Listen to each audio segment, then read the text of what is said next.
అమాత్య కొంచెం ఇటువైపు కూడా ఓ లుక్కేయండి సార్ అంటున్నారట అక్కడి కాంగ్రెస్ నేతలు.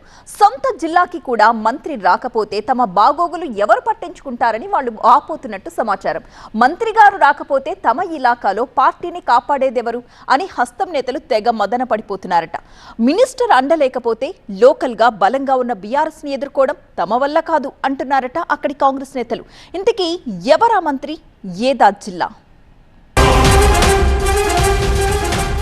రవాణా శాఖ మంత్రి పొన్నం ప్రభాకర్ సిద్దిపేట జిల్లా హుస్నాబాద్ నుంచి ఎమ్మెల్యేగా గెలిచారు. ఆయన ఎమ్మెల్యేగా గెలిచింది సిద్దిపేట జిల్లా నుంచి అయినా ఆయన మనసు మొత్తం పాత కరీంనగర్ జిల్లాపైనే ఉందట. ఆయన గత కొన్నాళ్లుగా సిద్దిపేట జిల్లా వైపు తొంగి చూడటం కూడా మానేశారని లోకల్ టాక్. సిద్దిపేట జిల్లాలో మొత్తం 4 అసెంబ్లీ నియోజకవర్గాలుంటే కాంగ్రెస్ పార్టీ నుంచి గెలిచిన ఏకైక ఎమ్మెల్యే ఆయనే. గత కొంతకాలంగా జిల్లాలోని మిగిలిన నియోజకవర్గాల్లో పొన్నం పర్యటించడమే మానేశారని సమాచారం. దీంతో ఆయా నియోజకవర్గాల్లోని కాంగ్రెస్ లీడర్లు కేడర్కు ఇబ్బందులు తప్పడం లేదని చెబుతున్నారు.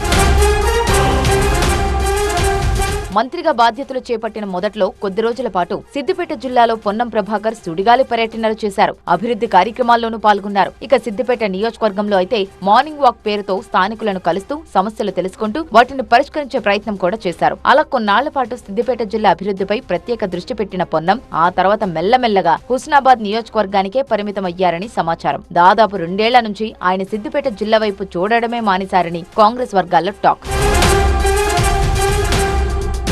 ఇక సిద్దిపేట జిల్లా అంటేనే బీఆర్ఎస్ కంచుకోట అని చెబుతారు. గజ్వేల్లో మాజీ సీఎం కేసీఆర్, సిద్దిపేటలో మాజీ మంత్రి హరీష్ రావు లాంటి అగ్రనేతలంతా ఈ జిల్లాలోనే ఉన్నారు. ఈ జిల్లాలో మొదటి నుంచి కాంగ్రెస్ పార్టీ వీక్ గానే ఉంది. పార్టీ ఎంత వీక్ గా ఉందో గ్రూప్ వారు అంత పీక్స్ లో ఉందట. సిద్దిపేట, దుబ్బాక, గజ్వేల్ నియోజకవర్గాల్లో కాంగ్రెస్ నేతలు వర్గాలుగా విడిపోయి నిత్యం గొడవలు పడుతూ భౌతిక దాడులకు దిగిన సందర్భాలు కోకొల్లలు. సిద్దిపేట జిల్లా కాంగ్రెస్ లో ఇంత జరుగుతున్నా అదే జిల్లా నుంచి మంత్రిగా ప్రాతినిధ్యం వహిస్తున్న పొన్నం ప్రభాకర్ మాత్రం తనకేమీ పట్టనట్లు వ్యవహరిస్తున్నారని కాంగ్రెస్ వర్గాలు చర్చించుకుంటున్నాయట. తన సొంత నియోజకవర్గమైన హుస్నాబాద్కే పరిమితమైన మంత్రి పొన్నం తన నియోజకవర్గాల గురించి పట్టించుకోవడం లేదని ఆయా నియోజకవర్గాల్లోని కాంగ్రెస్ నేతల నుంచి ఆరోపణలు వినిపిస్తున్నాయట.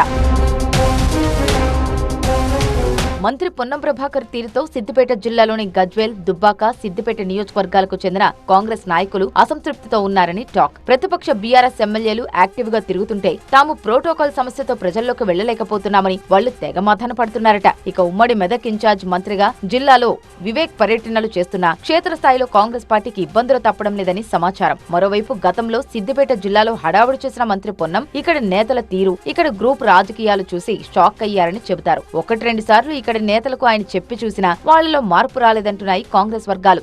అందుకే సిద్దిపేట జిల్లాకు పొన్నం గుడ్ బై చెప్పారనే చర్చ కూడా నడుస్తోంది. అయితే సిద్దిపేట జిల్లాపై పొన్నం ప్రభాకర్ దృష్టి పెట్టకపోవడానికి మరో కారణం కూడా ఉందని సమాచారం. ప్రస్తుతం పొన్నం ప్రాతినిధ్యం వహిస్తున్న హుస్నాబాద్ నియోజకవర్గం గతంలో ఉమ్మడి కరీంనగర్ జిల్లాలో ఉండేది. జిల్లాల పునర్విభజనలో అది కాస్త సిద్దిపేట జిల్లాలో కలిసింది. అసలు సిద్దిపేట జిల్లాలో హుస్నాబాద్ నియోజకవర్గం ఉండడం పొన్నంకి మొదటి నుంచి ఇష్టం లేదని చెబుతారు. ఇదే విషయాన్ని అసెంబ్లీ ఎన్నికల సమయంలో హుస్నాబాద్ ప్రచారంలో కూడా చెప్పారట పొన్నం. ఆయన మంత్రి అయిన తర్వాత కూడా పలుమార్లు ఈ అంశాన్ని ప్రస్తావించారు. హుస్నాబాద్ ను బలవంతంగా సిద్దిపేట జిల్లాలో కలిపారని, అది కరీంనగర్ జిల్లాలో ఉండాలి అనేది ప్రజల ఆకాంక్ష అని చెప్పారట మంత్రి. ఇక రాజకీయంగా కరీంనగర్ లోని ఎదిగినందున సిద్దిపేట జిల్లా వైపు చూడటం పొన్నం ప్రభాకర్ కు ఇష్టం లేదని కాంగ్రెస్ వర్గాల్లో టాక్.